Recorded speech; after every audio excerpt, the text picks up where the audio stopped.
साहब अस्सलाम वालेकुम। जैद साहब, डॉक्टर आफिया ने ऐसा कर क्या दिया, ये $1 मिलियन क्वेश्चन है। ऐसा कौन सा गुनाह कबीरा है जो नाकाबिले माफी है, जो वापस देने का या किसी भी हवाले से कोई एक्शन लेने का अमेरिका सोच भी नहीं सकता? 86 years, I mean, for the love of God। महर, इसमें दो बातें वाज़ेह तौर पर हम बताना चाहेंगे।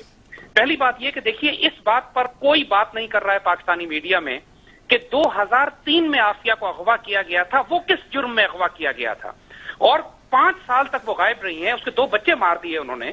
और प्रिजनर नंबर 650, अगर युवान रिडली जो ब्रिटिश जर्नलिस्ट हैं वो इस इशू को 2009 में नहीं उठाती तो दुनिया में किसी को पता न लगता कि आफिया किधर हैं। बागराम जेल से जो लोग छुट कर आए हैं, जो बाद में जो गुआंटानामो पे गए थे, वो बताते हैं कि उन्होंने बागराम में औरत की चीखें सुनते थे। ये सारी रात आफिया चीखती थी वहां पर और अपने बच्चों को याद करती थी, इसके साथ अब्यूज करते थे। इसका सवाल ना तो लीगल सिस्टम में उठाया गया है, ना मीडिया में उठाया गया है, ना पाकिस्तानी गवर्नमेंट, ना। मगर डर क्या है अमरीकी सिस्टम कौन से? ज़ैद साहब, हम बताते हैं।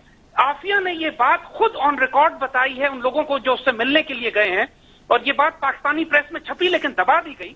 आफिया काम कर रही थी, शी वॉज अ न्यूरोलॉजिस्ट, वो एक न्यूरोसर्जन थी, न्यूरोलॉजी पे काम कर रही थी, बायोकेमिस्ट्री पे काम कर रही थी, और उसकी रिसर्च बहुत क्लासिफाइड थी। वो उन सब्जेक्ट्स पे काम कर रही थी कि जिनके बारे में अमरीकियों को खतरा यह था कि आइंदा आने वाले वक्तों में ये बायोलॉजिकल वेपन्स बनाने के काम आ सकती है।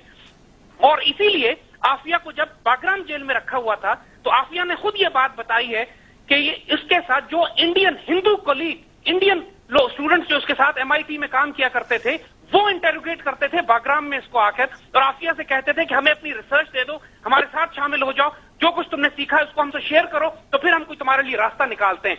यानी ये बात बिल्कुल वाज़ेह है कि आफिया का ना कोई दहशतगर्दी से ताल्लुक था, ना उसका ताल्लुक अलकायदा से था, ना किसी जुर्म में इन्वॉल्व थी। इसको अच्छा, ज़ैद साहब मेरे साथ ही रहिए अभी आप। डॉक्टर फौजिया, अब आपको मेरी आवाज लाउड एंड क्लियर है, होप आ रही हो?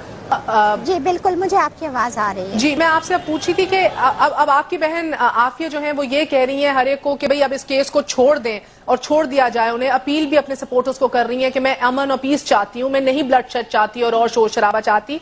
क्या आपका खानदान जो है अपील में जाएगा, नोइंग के अमेरिकन सिस्टम ऑफ जस्टिस क्या दिया उन्होंने? She's not a neurologist.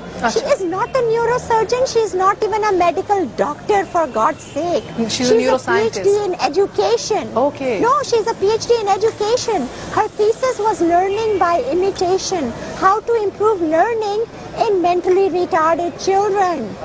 That's what she worked on. There's nothing classified about that. So then मैं फिर आपसे पूछती हूँ फौजिया जी, it had nothing to do with biological weapons, ऐसा उन्होंने क्या कर लिया? ऐसा फिर ऐसी did not.